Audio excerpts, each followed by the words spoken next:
Vous regardez Moto TV, chers téléspectateurs, merci de votre fidélité. Au sommaire ce journal, lancement officiel de la campagne de vaccination contre la poliomyélite. Ce jeudi 8 juin 2023, les activités relatives se sont déroulées dans l'aire des santé de Matanda chez Basikila. Plus de 924 000 enfants répartis dans les zones de santé de Butembo et de Katoa, dont l'âge est compris entre 0 et 59 mois, sont attendus pour recevoir le vaccin.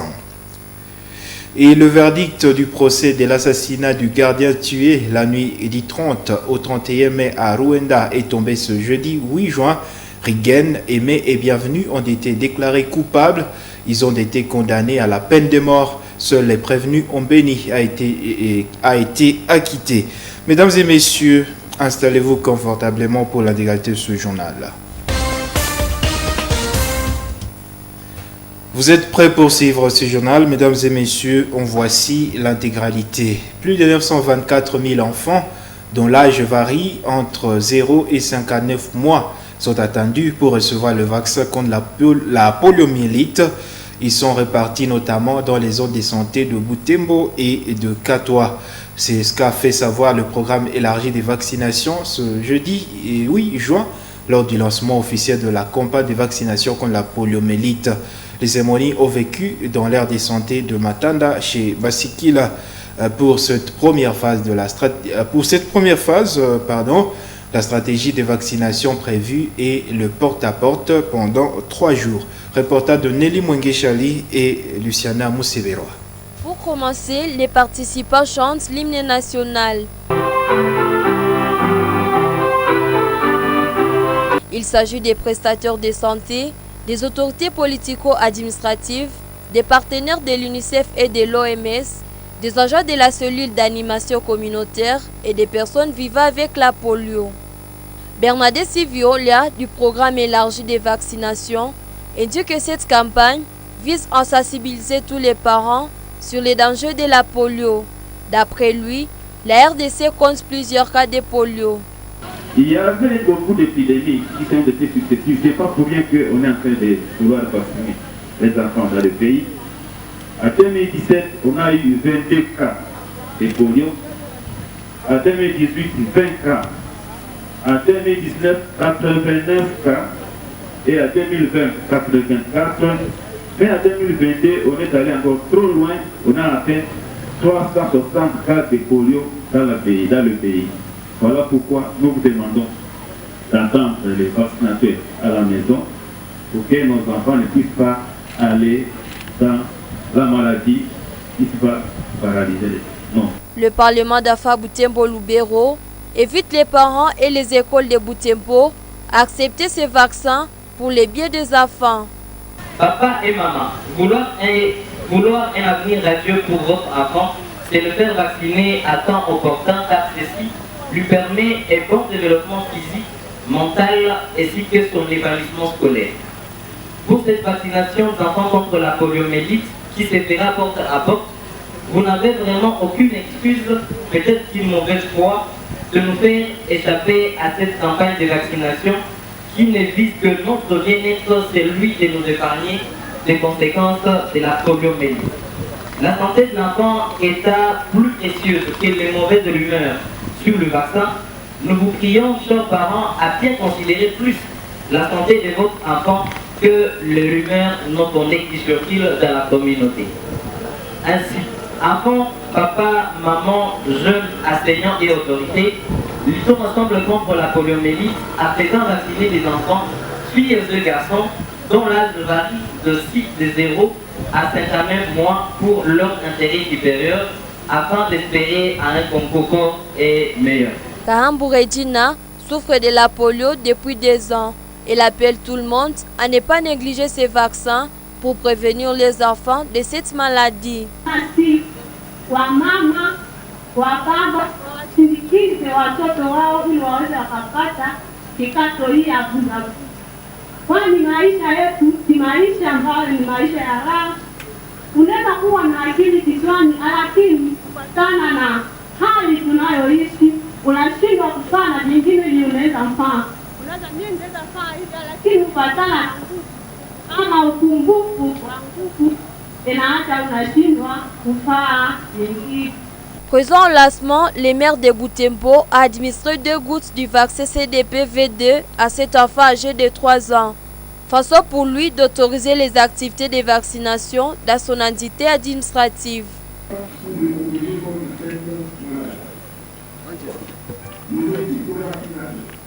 Cette campagne de lutte contre la polio part de ce jeudi 8 juin au samedi 10 juin 2023. Dans les faits divers, paralysie d'activité à l'Institut technique agricole et vétérinaire ITA ce jeudi 8 juin 2023. Pour cause, les élèves voulaient récupérer leur tracteur, saisi mercredi 16 juin par des éléments de la police de circulation routière. Ce tracteur devrait servir les élèves à l'examen du cours de pratique culturelle. Il leur a été restitué après l'intervention du maire de Butembo et du commandant de la police. L'abbé Mousséa Justin, préfet de l'ITAV, remercie les autorités pour leur intervention. Suivez l'abbé Justin, préfet de l'ITAV, qui nous relate le fait à la caméra Moto TV de Samuel Wainda. J'ai appris que le tracteur de l'ITAV venait d'être acheminé ici au bureau de PCR parce que je ne sais pas trop. Alors, avec ce tracteur-là, il y avait des travaux pratiques qui étaient déjà envisagés. Aujourd'hui, comme nous sommes en période d'examen, il y avait déjà une pratique dans le cadre du cours de pratique culturelle. Alors, j'apprends que aujourd'hui matin, comme le tracteur était déjà retenu ici au bureau du PCR, alors lorsqu'on a annoncé aux élèves que il serait difficile qu'on passe l'examen parce que le tracteur n'était pas là, alors les élèves n'ont pas digéré ça, ils se sont dit non, quand même, qu'est-ce qui se passe? Alors, ils sont venus, ils voulaient réclamer leur tracteur et ont été arrivés au niveau du bureau, ils ont été dispersés par les agents de la police qui ont utilisé les gaz lacrymogènes. Au finish, alors, nous étions à réunion à l'inspection. Lorsque m'a appelé, le maire de ville m'a appelé, d'être informé que la situation n'allait pas de ce côté ici. Il m'a appelé, il m'a demandé de me rendre immédiatement au bureau du PC pour voir ce qui n'allait pas. Je suis arrivé, je parlais au commandant qui était là, qui m'a bien reçu et il m'a remis l'engin qui faisait problème, tout en nous prodiguant des conseils bien évidemment. Ouais. Maintenant, on ne peut pas dire qui a perdu, qui n'a pas perdu. Mais au niveau du bureau, vient de me remettre un téléphone, quelques cahiers et quelques souliers aussi. Donc, qui étaient laissés par des enfants qui sont retournés à l'ébandade. De blessés, je vais certainement savoir plus cet après-midi. Mais j'ai appris qu'il y avait un élève qui était acheté déjà dans le massiclisant là. Ça j'ai appris. Ouais.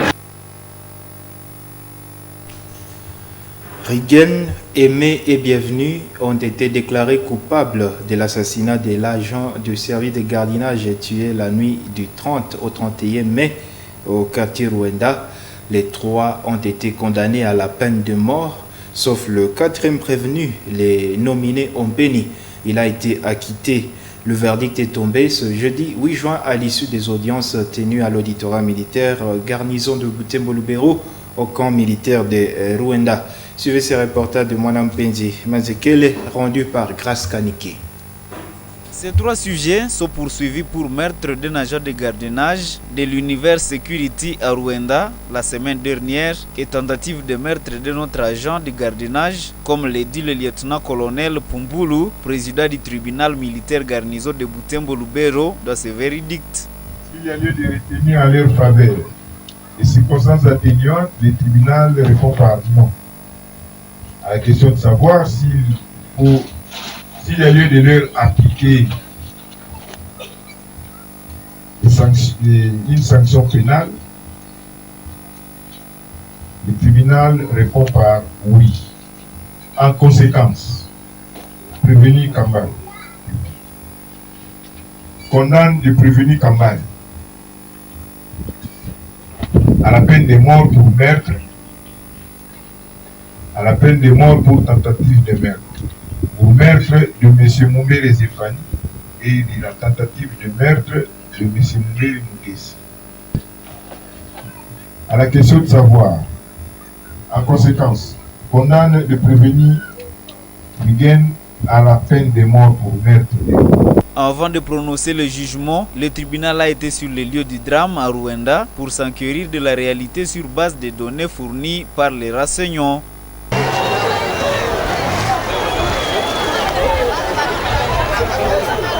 La parcelle des meurtriers a été aussi visitée.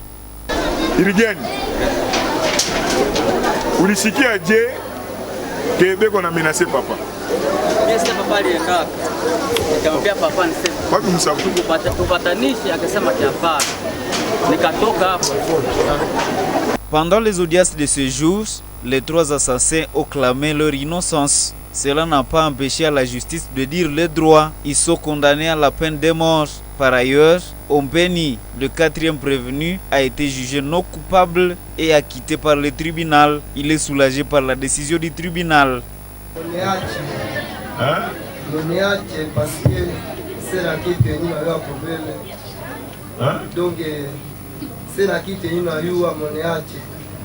Cette décision du tribunal réjouit aussi le ministère public. Pour l'infraction de meurtre, la peine de mort pour la tentative de meurtre, vous allez faire l'application de l'article 7 du Code judiciaire militaire qui dit ceci.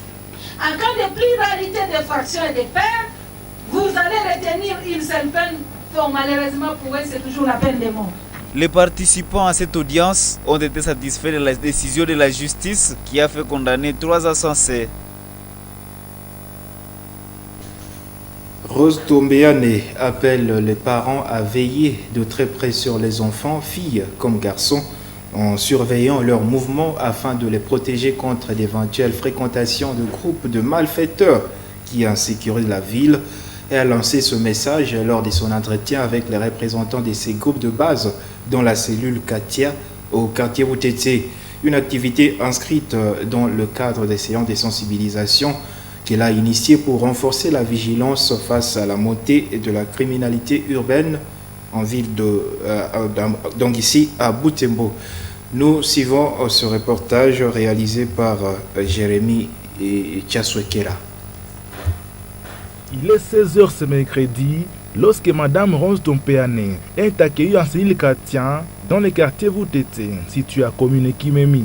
Ces jeunes, hommes et femmes réunis en ces lieux sont des représentants des groupes qui soutiennent la vision de Madame Rose Tompeane, celle de contribuer à la promotion de la paix et la bonne gouvernance.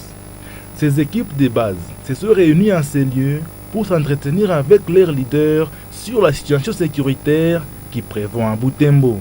L'objectif est de définir des stratégies pour combattre la criminalité urbaine qui sévit ces derniers temps dans la ville de Butembo. Pendant environ 1 heure, ces participants ont été dotés des stratégies nécessaires pour renforcer la vigilance sécuritaire dans leur communauté. Cette rencontre stratégique est intervenue avant celle réalisée ce jeudi au quartier Wayene à 4 km dans la commune Boulenkera. Ici, Madame Rose Tompeane a conscientisé ses disciples sur les rôles qu'ils doivent jouer dans les combats contre la criminalité urbaine ainsi que la promotion de la bonne gouvernance. Aux parents présents en ces lieux, Madame Rose Tompeane a demandé de veiller de très près sur les mouvements de leurs enfants, filles comme garçons, afin de les protéger contre toute forme de participation à des groupes de malfaiteurs qui insécurisent la ville. L'occasion était pour ces jeunes, hommes et femmes, membres des groupes de base.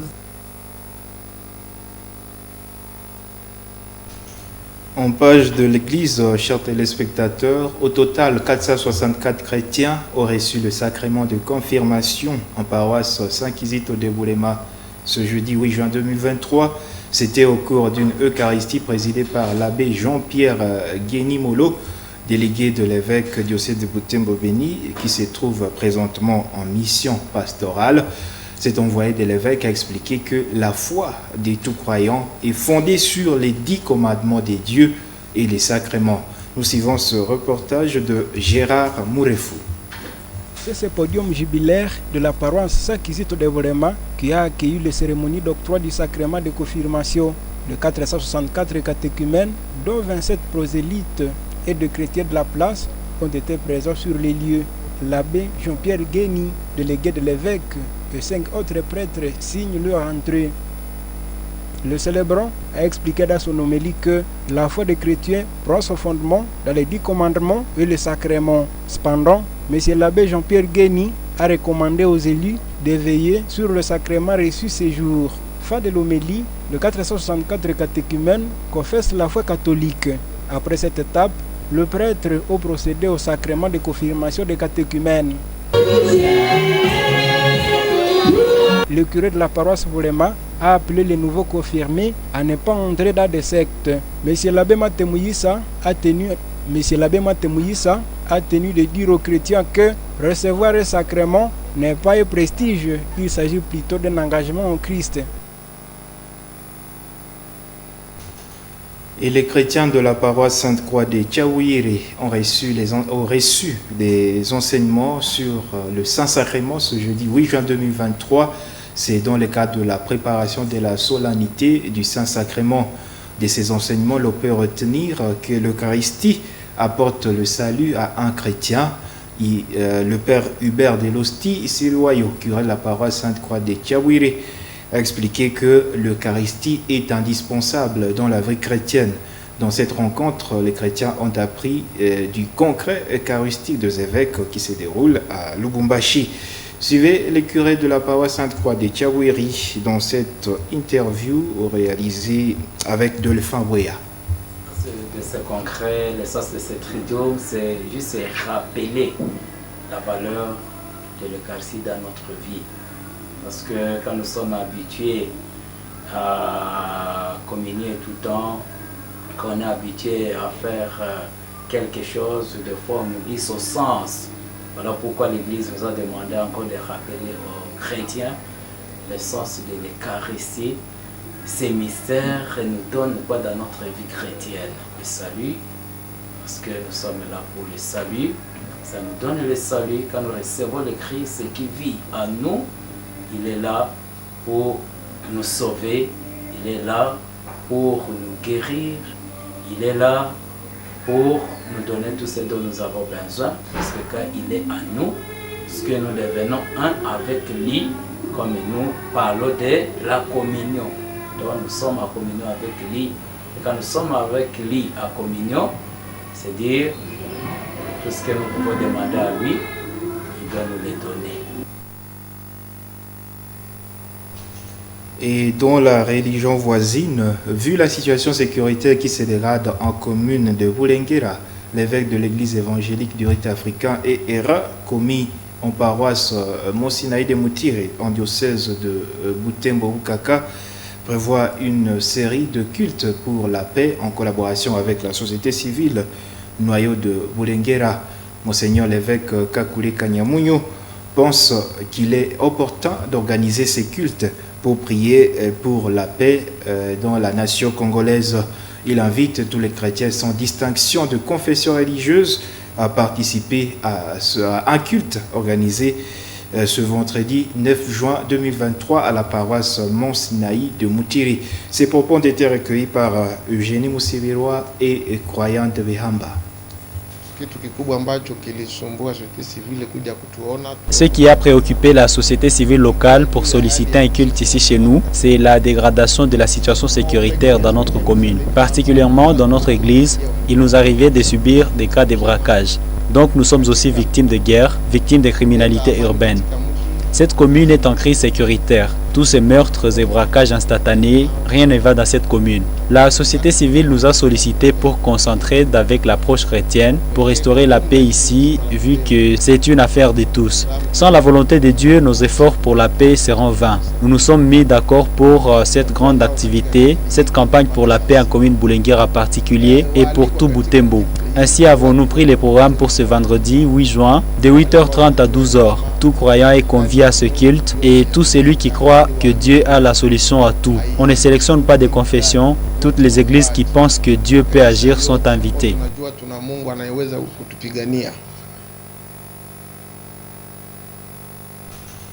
En sport, la Fédération congolaise de football association a communiqué les programmes des Léopards A en prélude du match de la 5e journée des éliminatoires de la Coupe d'Afrique des Nations Cannes 2023.